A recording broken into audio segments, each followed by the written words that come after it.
सवेरे से गइल बाड़न फल फूल लावे अभी तक ले लेके ना आइलन। लागत उनका आवे में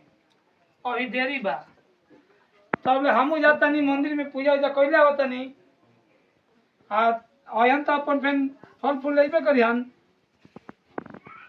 जे बैठे घर देखे हम मंदिर से पूजा करके होतनी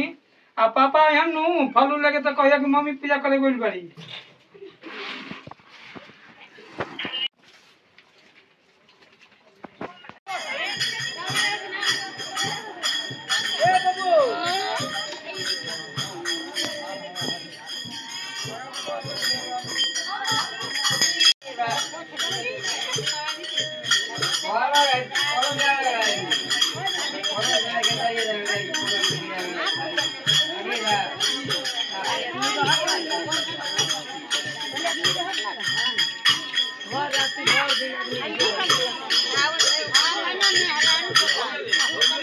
लड़का लड़का के काहे के डूबा होता ये में डाल ये ठीक ना यहां जाइयो कि पूरा यहां क्या डाल दे कोई खाए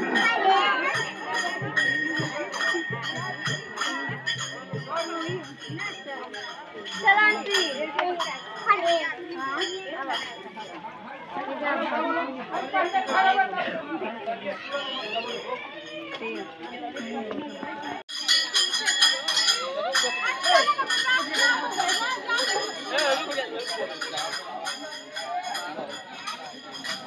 चलिए घरे देखतनी कि अइलन कि का इतना टाइम हो गई अभी तक ले आइल नहीं खनी। अब तो पूजा जा कर लेनी हम आज चलते देखत कि घरे आइल बान कि ना अभी तक फल लेके एक सवेरे से भूखल आस देखत देखत पूजा कर लेनी। अब घरे पहुँचम तब न पता चली कि आइल बान कि ना।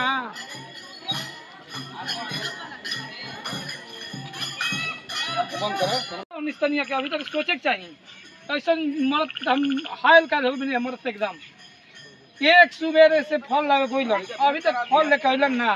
का जन कौन सबत दिन का लागल बात होने आज की अभी तक उनका आवे के टाइम नहीं के मिल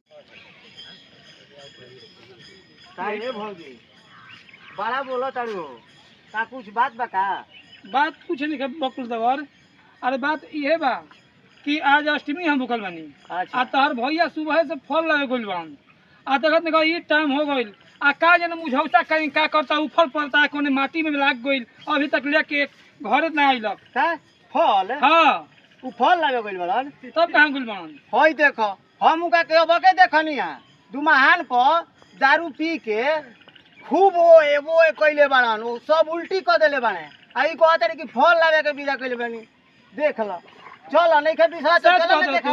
तो झूठ बोला तनी हम अभी खेत घूम के पानी सरियाइए के आते बनी देखत नहीं कुछ चलो चलो हम नती का चमन के मुत पिल हम छोड़ा चलो सब दिन देखा के देतनी। साथी चल बन का भी ना भौजी एकदम आ गई नहीं जा देखो हो तो हो लहरिया मर्दा कहला सब चाहे गांव घर का आदमी है कि मौगी बोली सब ऐसन मर्द के कौन मौगी ना बोली हैं आ कौन ना दुलत थरा ऐसे मर्द के ओका उनका चेत बात तनी को ना उनका एकदम रखे के चाहिए मान लो कि तू भूखल बाड़ू आ गोइल बनन से वाले आवे अकेरा और छोटी छोटी बच्चों रोता सन हमारे घर के लड़का हो चलो हाली हाली चलो एकदम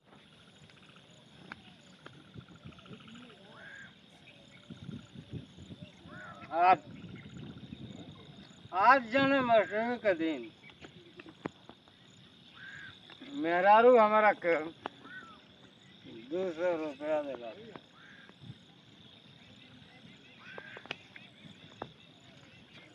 कि जाकर भगिया बाजार से फल गिन के ले आब से अंतरा बाकी सब पैसा तो हम दारुए में आज पी गई लागत बा घरे गईला पर तो जरूर बोली कुछ और मारी में हरी रे भैया मारी में हरे ना घर जाइम त साड़ी खींचवाई में हरी घर जाइम त साड़ी जाए तो आपन ना मेरा रूपी चलाई कमु देखी का केहू घरवा में के का करत लागत है कि मर्द ना का पहुंचम घरवा सब मर्द हमारे लिए चाहिए कि आ जाए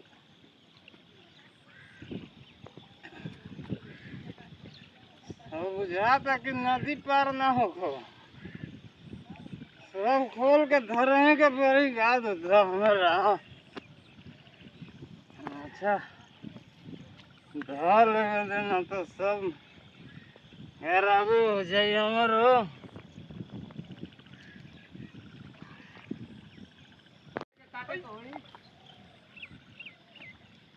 नीतीश जगह के राज में सब देहात के भाठी गांव गांव के घर घर के दारू सब कुछ बंद हो गई रहा लेकिन आज लालू काका के तेजस्वी भाई भैलन सब हमने के सुतार भैला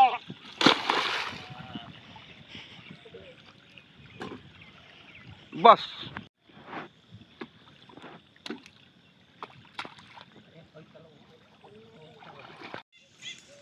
बबुआ जी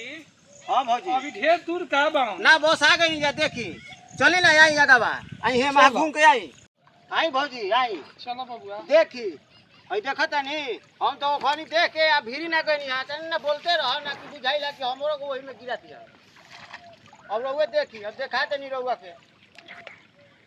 हां आई तारे क्या कोनी से करत आई फल लाग भाई रहनु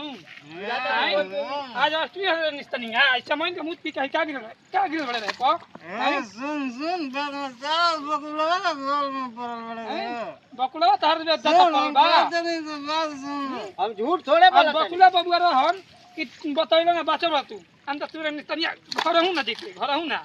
हैं हई गांव में मर कहेला लोग कि मेहरारू मरद के मार के बोलतिया अरे एकरा ने मरद के गोल लगल जाला हे से बात मारा जानला ना बोलला है काहे ना मार के अंदर हई धा के मार के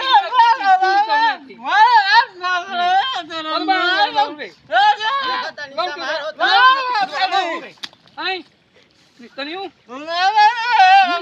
आज है अष्टमी पर्व के दिन हम भूख काश तक तनिका मरद हमर फल लेके आई नतिया लइकन के मुंह हां ये जे कौन दादी के कहलम पिए रहे बोल ना ना ना हटो ना ई खाली कौन अपना मेहर के काला में पी गई हो मर जा ऊपर पड़ जा नती तारा जिया में कोना खाजबा सही बोलत रहा बकुलवा तारे बकुलवा हैं बकुलवा से का कहता बकुलवा रे हैं साथ में बोल गाड़ी सुन नती तारा के की बने जो मत हो मत मीना काट